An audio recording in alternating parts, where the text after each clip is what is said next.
सर्वेभ्यो नमो नमः। अतिशय संस्कृतम क्लासेज में आप सभी का स्वागत है। हम लोग सर्वनाम विचार बाबूराम सक्सेना से पढ़ लिए थे, तो उसी की प्रश्नोत्तरी आज हम लोग हल करने जा रहे हैं। तो आप लोग पहले वीडियो देखा करें अवश्य, उसके बाद प्रश्नोत्तरी हल किया करें, तो हल करने में अच्छा लगेगा, मज़ा आएगा, क्योंकि प्रश्न सही ज़्यादा होंगे। तो और एक बात और कहनी थी कि अब जैसा कि आप लोग जानते हैं जुलाई महीना है तो विद्यालय खुल गया है, इसलिए थोड़ा सा हमारे पास और समय कम मिल रहा है, इसलिए टाइपिंग करने में समय लगता है। तो हमने सोचा क्यों ना पेज में जल्दी जल्दी लिख के प्रश्नोत्तरी करा दी जाए, पेज अपलोड करके।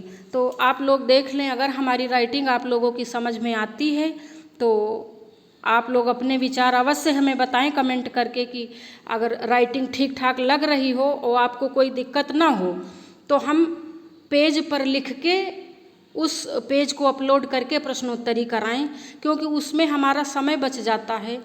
और स्कूल में कई तरह के कार्य रहते हैं, मोबाइल से भी कार्य करना रहता है, कुछ बहुत फीडिंग वीटिंग रहती है, तो थोड़ा आँखों में भी प्रॉब्लम रहती है, इसलिए हमने ऐसा सोचा।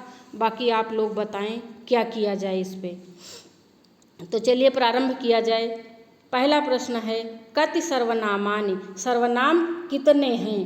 का 30, खा 36, गा 38, घा 35। तो सर्वनाम 35 हैं। कितने हैं? 35। बाबूराम सक्सेना से हम लोग पढ़ रहे हैं, उसी के अकॉर्डिंग चल रहे हैं। तो जिस भी बात पे आपको कन्फ्यूजन हो तो एक बार आपको बाबूराम सक्सेना देखना चाहिए और हमें भी बताना चाहिए, क्योंकि ऐसे जहाँ पे समस्या हो, कन्फ्यूजन हो, वहाँ पे अगर हम तुरंत पुस्तक देख लेते हैं तो हमारा पक्का हो जाता है फिर। 2 नंबर प्रश्न है, सर्वनाम त्वत् त्वा कस्य शब्दस्य पर्यायः सन्ति। ये जो सर्वनाम त्वत् और त्वा है, ये किस शब्द के पर्याय हैं? त्वत् और त्वा ये बताना है। त्वत् और त्वा दोनों का अन्य के, खा युष्मद के, गा उत्तर के, घा तद के, ये चारों सर्वनाम ही हैं। लेकिन त्वत् और त्वा ये दोनों सर्वनाम किसके पर्याय हैं, हमें ये बताना है। तो ये दोनों का नंबर में होगा उत्तर, का होगा 2 नंबर में होगा का, यानी कि सर्वनाम त्वत् और त्वा अन्य के पर्याय हैं। किसके पर्याय हैं? अन्य के। सर्वनाम त्वत् और त्वा अन्य के पर्याय हैं। तो अगला हम लोग चलते हैं, प्रश्न नंबर 3 ये रहा, सम कदा सर्वनाम न भवति। सम कदा सर्वनाम न भवति, सम जो सर्वनाम है वह सर्वनाम की श्रेणी में कब नहीं आएगा, ऐसा पूछा जा रहा है। का त्वा पर्याय संदर्भे, खा तुल्य पर्याय संदर्भे, गा निजवाचकत्वे, घा सिम सर्वनाम संदर्भे। तो इसमें होगा 3 नंबर में तुल्यस्य पर्याय संबंधे, यानी कि ये जो सम सर्वनाम है जब ये तुल्य अर्थ देगा तो सर्वनाम की श्रेणी में नहीं आएगा, ऐसा इसका मतलब है। 4 नंबर, स्व शब्द कदा सर्वनाम भवति। स्व शब्द कब सर्वनाम होता? क्योंकि स्व शब्द के 4 अर्थ होते हैं और हर अर्थ में ये सर्वनाम का बोध नहीं कराता है। तो किस अर्थ में यह सर्वनाम का बोध कराता है ये बताना है। का स्ववाचक होने पर, खा परवाचक होने पर, गा धनवाचक होने पर, घा जातिवाचक होने पर। तो बताइए स्व कब सर्वनाम होगा? तो का नंबर में है स्ववाचक होने पर, यानी कि 4 नंबर में का, हम का नंबर बोल रहे हैं, 4 नंबर में का सही होगा। स्ववाचक यानी निजवाचक होने पर स्व सर्वनाम होगा, बाकी परवाचक होने पर, धनवाचक होने पर, जातिवाचक होने पर नहीं होगा। तो आपको अगर राइटिंग में कोई असुविधा न लग रही हो तो हम पेज में लिखकर ही प्रश्नोत्तरी कराया करें, तो टाइपिंग वाला हमारा समय बच जाएगा। आप लोग ये बात हमें कमेंट के माध्यम से अवश्य बताएं। 5 नंबर प्रश्न है, कस्मिन् समासे सर्वादि सर्वनामाणाम सर्वनाम संज्ञा भवति। ये जो सर्व इत्यादि सर्वनाम हैं, इनकी सर्वनाम संज्ञा नहीं होती है किस समास में? ये बाबूराम सक्सेना में सर्वनाम विचार में पहले ही पेज में ऊपर ही दिया है। तो किस समास में सर्वनाम संज्ञा नहीं होती है? सर्वाधिकी द्वंद्व समास से। द्वंद्व समास में खा बहुब्रीहि समास से, गा कर्मधारय समास से, घा तत्पुरुष समास से। तो किस समास में सर्वनाम संज्ञा नहीं होती है? सर्व आदि सर्वनामों की। तो इसमें सही होगा का नंबर, द्वंद्व समास में। बाकी सब में होगी, द्वंद्व में नहीं होगी। सर्वनाम अस्मद अस्ति, ये जो अस्मद सर्वनाम है ये क्या है? प्रश्न नंबर 6 में ऐसा पूछा जा रहा है। तो आपको अगर वीडियो अच्छी लगे तो प्लीज़ लाइक, शेयर और सब्सक्राइब करना चाहिए, क्योंकि बड़ी मेहनत करके हम आप लोगों के लिए वीडियो प्रोवाइड कराते हैं।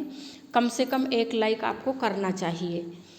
तो का अन्य पुरुषवाची, खा उत्तम पुरुषवाची, गा मध्यम पुरुषवाची, घा अन्य पुरुषवाची। तो सर्वनाम अस्मद क्या है, किस पुरुष का है, ये पूछा जा रहा है। तो सर्वनाम अस्मद उत्तम पुरुषवाची है। क्या है? उत्तम पुरुष। आगे चलते हैं। 7 नंबर प्रश्न, उत्तम पुरुषवाची अस्मद शब्दस्य रूपाणि भवन्ति। उत्तम पुरुषवाची अस्मद शब्द के रूप होते हैं। का लिंगानुसारेण परिवर्तनीय, खा लिंगानुसारेण अपरिवर्तनीय, गा लिंग संदर्भे परिवर्तनम भवति। नहीं, गा नंबर कह रहा है स्त्रीलिंग संदर्भे परिवर्तनम भवति, घा नपुंसक लिंग संदर्भे परिवर्तनम भवति। तो उत्तम पुरुषवाची अस्मद शब्द के रूप होते हैं लिंगानुसारेण अपरिवर्तनी, यानी कि जो वक्ता है चाहे स्त्रीलिंग हो चाहे पुल्लिंग हो तो रूप नहीं बदलेगा। जैसे अहम कहना है तो चाहे पुरुष हो चाहे महिला हो, दोनों के लिए अहम पद का प्रयोग होगा। ऐसा सभी में समझना चाहिए। 8 नंबर प्रश्न है। आप लोग अगर वीडियो देखने के बाद प्रश्नोत्तरी हल करें तो बहुत अच्छे से हल कर पाएंगे। माँ नौ नौ होगा। माँ नौ नः वैकल्पिक शब्दानाम प्रयोगः भवति। ये जो माँ नौ नः वैकल्पिक शब्द हैं इनका प्रयोग होता है। कहाँ पर होता है ये बताना। वाक्यारंभे, खा पद्यारंभे, गा चा वा हा अव्ययानाम सह, घा किमपि न। तो हमने वीडियो में बताया था ये जो माँ नौ नः वैकल्पिक सर्वनाम हैं, वैकल्पिक शब्द हैं, इनका प्रयोग कभी भी वाक्य के आरंभ में नहीं होता, पद के आरंभ में नहीं होता, इन अव्ययों के साथ नहीं होता है। यानी उत्तर होगा किमपि न। ठीक, किसी के साथ, इन तीनों के साथ प्रयोग नहीं होगा। फिर 9 नंबर प्रश्न है, नः रूपम भवति द्वितीया बहुवचने, चतुर्थी बहुवचने, षष्ठी बहुवचने और घा नंबर में कह रहा है सर्वेषु। तो जो नह रूप है वह सर्वेषु, यानी कि द्वितीया, चतुर्थी और षष्ठी तीनों विभक्तियों के बहुवचन में नह वैकल्पिक रूप प्रयोग होता है। इन वैकल्पिक रूपों को अवश्य पढ़ के जाएं। अवश्य क्या, ये जो सर्वनाम विचार में अस्मद युष्मद हैं और इनको बहुत विधिवत पढ़ के जाएं, इनसे बहुत प्रश्न आते हैं। 10 नंबर प्रश्न है, सर्वनाम नौ कस्मिन् विभक्तेः प्रयुक्तम भवत्। ये जो 9 सर्वनाम है ये किस विभक्ति में प्रयोग होता है।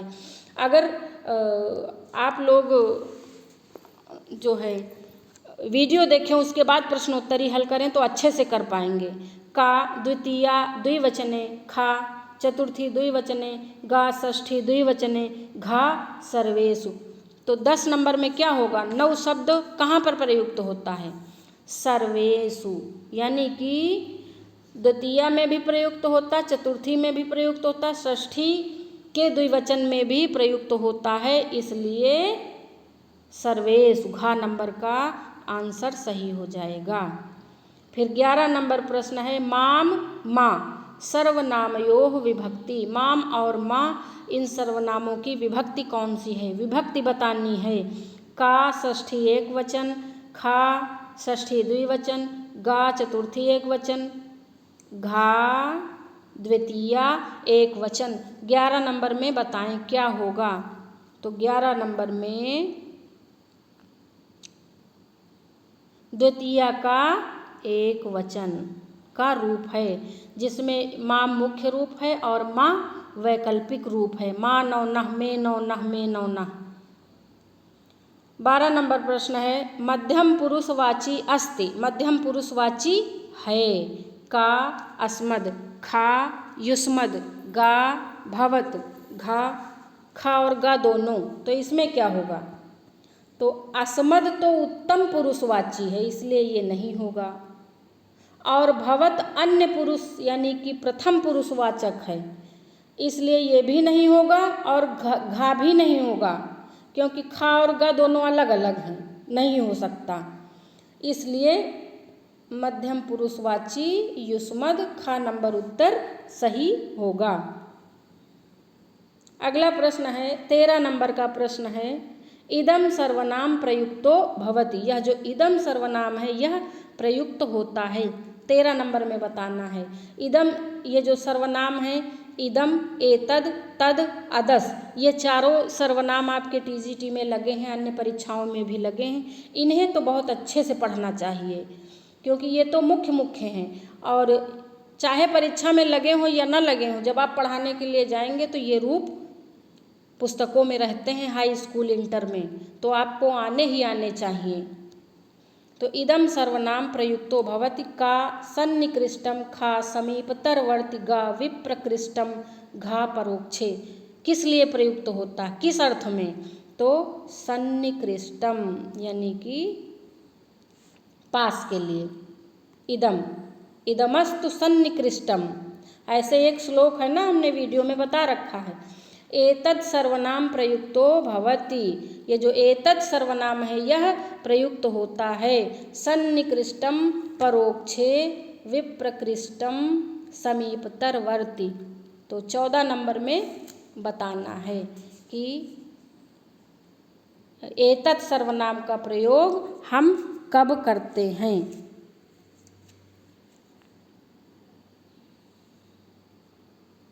तो एतत् का प्रयोग हम लोग करते हैं समीपतरवर्ती का अर्थ जब बहुत ही निकट का, जब बोध कराना होता है तो एतत् का प्रयोग करते हैं अति निकटस्थ के लिए। अब चलते हैं हम लोग पेज नंबर 4 में। 15 नंबर का प्रश्न है तद सर्वनामस्य प्रयोगः भवति। तद सर्वनाम का प्रयोग होता है। तो तद का प्रयोग होता है का समीपतरवर्ती, खा सन्निकृष्ट, गा परोक्षे, घा विप्रकृष्टम। इसका बताना है। तो गा तद का परोक्ष, तदिति परोक्षे विजानीयात, ऐसा श्लोक में दिया हुआ है, यानी परोक्ष के लिए होता है। 16 नंबर परोक्षे प्रयुक्त भवत, ये भी 15 नंबर में ही बताया है। तो परोक्ष परोक्ष के लिए प्रयोग किया जाता है। तो क्या प्रयोग किया जाता है, तद। इदम, इदम, एतद, अदस का प्रयोग नहीं करते हैं। तद सर्वनामस्य प्रयोगः भवति परोक्षे। देखिए 15 नंबर में लिखा है और इसके जस्ट नीचे ये उत्तर है। ये प्रश्न इसलिए हल करने में आसानी हो गई। परोक्ष का प्रयोग हम करते हैं तद के उसमें। अब आते हैं हम लोग 17 नंबर एनम एनौ एनान। एनम एनौ एनान रूपाणि सन्ति, यानी कि क्या पूछ रहा है कि ये रूप कहाँ के हैं, किस विभक्ति के हैं। का इदम सर्वनामस्य द्वितीया विभक्ते। खा एतद् सर्वनामस्य द्वितीया विभक्ते। गा अदस् सर्वनामस्य द्वितीया विभक्तेः। घा यद् सर्वनामस्य द्वितीया विभक्तेः। तो ये बताना है, 17 नंबर का प्रश्न बताना है।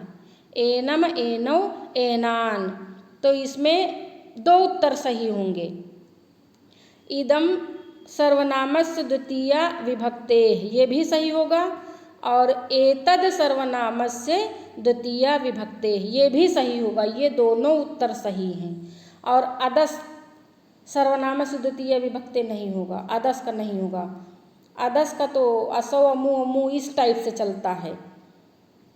और यद का भी नहीं होगा, यद का दूसरे प्रकार से रूप चलता है। यानी ये दोनों उत्तर सही होंगे। इदम और एतद के पुल्लिंग में एनम एनौ एनान रूप प्रयुक्त होते हैं, वो भी विकल्प में प्रयुक्त होते हैं। आगे चलते हैं हम लोग, प्रश्न नंबर 18। एनत एने एनानि रूपाणि सन्ति। एनत एने एनानि रूपाणि सन्ति का नपुंसक लिंग, खा स्त्रीलिंग, गा पुल्लिंग, घा उभयलिंग। तो 18 नंबर में क्या होगा? एनत एने एनानि, इससे एकदम स्पष्ट है कि ये नपुंसक लिंग का रूप है। किस लिंग का? नपुंसक लिंग का रूप है। और ये वाला रूप आप लोग देख लेना, ये एनम एनौ एनान। तो ये एनम एनौ एनान, ये मुझे लगता है एनम एनौ एनान, हाँ वैकल्पिक रूप है, ठीक है।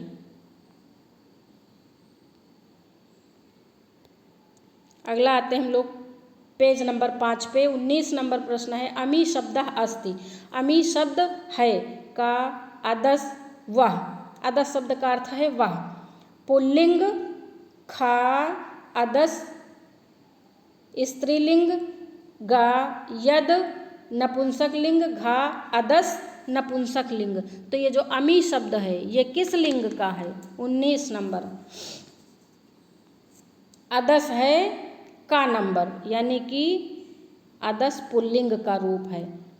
असौ अमु अमी ऐसे चलेगा। और स्त्रीलिंग में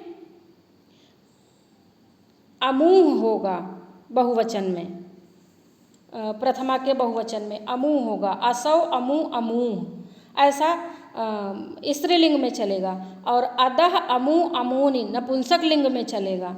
और पुल्लिंग में असौ अमु अमी, तो यानी कि अमी रूप का नंबर पे सेट हो रहा, अदस् पुल्लिंग। आगे चलते हैं, 20 नंबर प्रश्न है, असौ अमु अमूह शब्दानि सन्ति। ये शब्द, ये तीनों बताने हैं, असौ अमु अमूह। अभी अभी हम रूप पढ़ के सुनाए हैं, अदस् के पुल्लिंग, स्त्रीलिंग, नपुंसक लिंग सभी। और जो भी आपके में विशेषण या सर्वनाम के रूप दिए हैं उनके तीनों लिंगों के रूप याद करने हैं। ऐसा नहीं कि एक का ही याद करना, तीनों का याद करना। तो असौ अमु अमूह शब्दानि सन्ति। अदस् स्त्रीलिंग प्रथमा एक वचन द्विवचन बहुवचन। खा अदस् पुल्लिंग प्रथमा एक वचन द्विवचन बहुवचन। गा अदस् पुल्लिंग प्रथमा एक वचन द्विवचन बहुवचन। घा तद नपुंसक लिंग प्रथमा एक वचन द्विवचन बहुवचन। तो अब बताना है कि असौ अमु अमूह ये कहाँ प्रयुक्त होंगे? अदस्, तो ये 20 नंबर में 20 का होगा का। अदस् स्त्रीलिंग प्रथमा विभक्ति एक वचन द्विवचन बहुवचन के ये तीनों क्रम से रूप हैं। और पुल्लिंग में हमने बताया था असौ अमु अमी होगा, और नपुंसक लिंग में अदह अमु अमूनि होगा। 21 नंबर प्रश्न है, कति शब्द के रूप, कति वाला रूप बहुत इंपॉर्टेंट है। कति शब्द सब लिंगों में प्रयुक्त होता है। खा यह नित्य बहुवचन में होता है। गा क्या कह रहा है? प्रथमा द्वितीय विभक्ति में एक से होते हैं। घा सर्वे अपि सत्यम, तो इसमें क्या होगा? कति शब्द के रूप इसमें होगा सर्वे अपि सत्यम, यानी कि ये सभी बातें सही हैं। कति शब्द के रूप जो है सब लिंगों में एक समान प्रयुक्त होते हैं और चलते कैसे हैं? नित्य बहुवचन में होते हैं। और प्रथमा और द्वितीया में एक जैसे, प्रथमा और द्वितीया में एक से होते हैं और बाकी फिर अलग अलग हो जाते हैं। कति, कति, कतिभिः, कतिभ्यः, कतिभ्यः, ऐसे रूप चलेंगे। कति क्या है? कति विशेषण है। कति का रूप विशेषण विचार में बाबूराम सक्सेना में पंचम सोपान में दिया है, मुझे लगता, हाँ पंचम सोपान में है। तो कति शब्द के रूप सब लिंगों में प्रयुक्त होते हैं। ठीक, आगे चलते हैं हम लोग। 22 नंबर प्रश्न। उभ का अर्थ है दोनों, विशेषणस्य रूपाणि भवन्ति। ये जो उभ विशेषण है इसके रूप होते हैं केवल द्विवचने, खा केवल बहुवचने, गा केवल द्विवचने, त्रिषु लिंगेषु पृथक पृथक, घा केवल एक वचने। तो ये जो उभ विशेषण है इसके रूप केवल द्विवचन में चलते हैं, तीनों लिंगों में अलग अलग चलते हैं। तो कुछ विशेषण और सर्वनाम दिए तो नहीं है, लेकिन बेसिक चीज़ें पूछ ली जाती, कई बार पूछी गई हैं, इसलिए बाबूराम सक्सेना में हमने कोई भी बात छोड़ी नहीं है। जितनी इम्पॉर्टेंट लगी हम सब अपने टेस्ट सीरीज में रखते ज़रूर हैं। और आगे चलते हैं प्रश्न नंबर 23। उभय शब्द से रूपाणि न भवन्ति। उभय शब्द के रूप नहीं होते हैं। उभय शब्द के रूप नहीं होते हैं एक वचने, द्विवचने, बहुवचने, स्त्रीलिंगे। तो जो उभय शब्द है इसके रूप नहीं होते, ये बताना है 23 नंबर में। तो उभय के द्विवचन में नहीं होते हैं, उभ के द्विवचन में होते हैं और उभय के नहीं होते हैं, यही दोनों में अंतर है। ठीक, उभ वाले के द्विवचन में रूप चलते हैं, उभय के द्विवचन में नहीं चलते हैं, एक वचन में और बहुवचन में चलते हैं, लेकिन द्वि में नहीं चलते हैं। तो ये तीनों मतलब कि द्विवचन में नहीं चलते हैं। ये उत्तर इसलिए सही क्योंकि नहीं पूछा है। एक वचन में चलते हैं, बहुवचन में चलते हैं, स्त्रीलिंग में भी होते हैं। फिर 24 नंबर का प्रश्न है, उभय शब्द से रूपाणि भवन्ति।